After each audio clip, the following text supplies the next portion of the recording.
नमस्कार मित्रांनो, पुन्हा एकदा आपले स्वागत आहे. मित्रांनो, EPS 95 पेन्शन धारकांसाठी आजची मोठी आनंदाची बातमी. पेन्शन धारकांच्या पेन्शनमध्ये 7,500 वाढ. पहा संपूर्ण माहिती या व्हिडिओच्या माध्यमातून. त्याकरता व्हिडिओ शेवटपर्यंत पहा. मित्रांनो, चॅनलला आपण अजूनपर्यंत सबस्क्राईब केलं नसेल तर सबस्क्राईब करा, व्हिडिओला लाईक करा. सोबतच मोठी आनंदाची बातमी आपल्या सर्व मित्र व परिवाराला सुद्धा शेअर करायला विसरू नका. तर मित्रांनो, आजच्या काळात वृद्धाप्य काळात सामाजिक सुरक्षा आणि आर्थिक आधार राखणे अत्यंत महत्त्वाचे बनले आहे.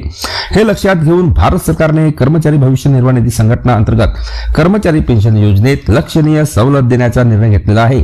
2025 मध्ये EPFOने किमान पेन्शन रक्कम मागील 1,000 वरून 7,500 प्रति महिना करण्याची घोषणा केली आहे, ज्यामुळे लाखो पेन्शनधारकांना आर्थिक स्थिरता मिळालेली आहे.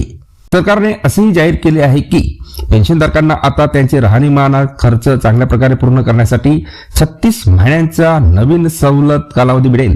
महागाई आणि वाढत्या राहणीमानाच्या खर्चाच्या पार्श्वभूमीवर ही नवीन व्यवस्था तयार करण्यात आली आहे, ज्यामुळे पेन्शनधारकांना आर्थिक सुरक्षा मिळते.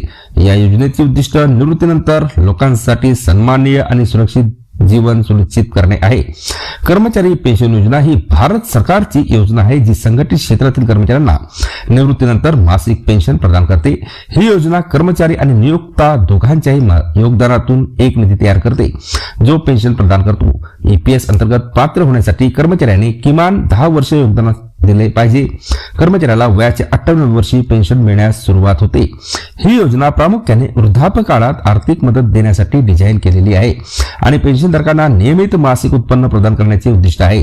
शिवाय ही योजना कर्मचाऱ्यांच्या मृत्यूनंतर त्यांच्या कुटुंबाला पेन्शन लाभ देखील प्रदान करते. EPS भारतातील एक सरकारी संस्था EPFO म्हणजे कर्मचारी भविष्य निर्वाह निधी संघटनेद्वारे प्रकाशित केली जाते. 7,500 पेन्शन वाढीचे महत्त्व. मित्रांनो, यावर्षी 2026 मध्ये EPFOने किमान पेन्शन रक्कम वाढवण्याचा ऐतिहासिक 2025 मध्ये EPFOने किमान पेन्शन रक्कम वाढवण्याचा ऐतिहासिक निर्णय घेतला आहे.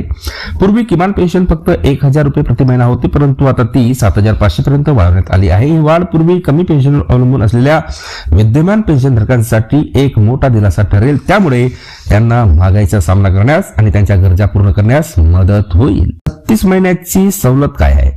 मित्रांनो, नवीन नियमानुसार पेन्शनधारकांना अतिरिक्त 36 महिन्याची सवलत देखील मिळेल. याचा अर्थ असा की ज्या पेन्शनधारकांना पेन्शन पेमेंटमध्ये अडथळा येतो किंवा विलंब होतो, त्यांची निधी 36 महिन्यापर्यंत सुरक्षित राहील. हे उपाय प्रामुख्याने आर्थिक अस्थिरतेच्या काळात पेन्शनधारकांचे संरक्षण करण्यासाठी डिझाईन केले आहे आणि याचा फायदा असा होईल की पेन्शनधारकांना त्यांच्या उपजीविकेसाठी आर्थिक मदतीशिवाय सोडले जाणार नाही आणि त्यांना त्यांचे पेन्शन वेळेवर मिळत राहील.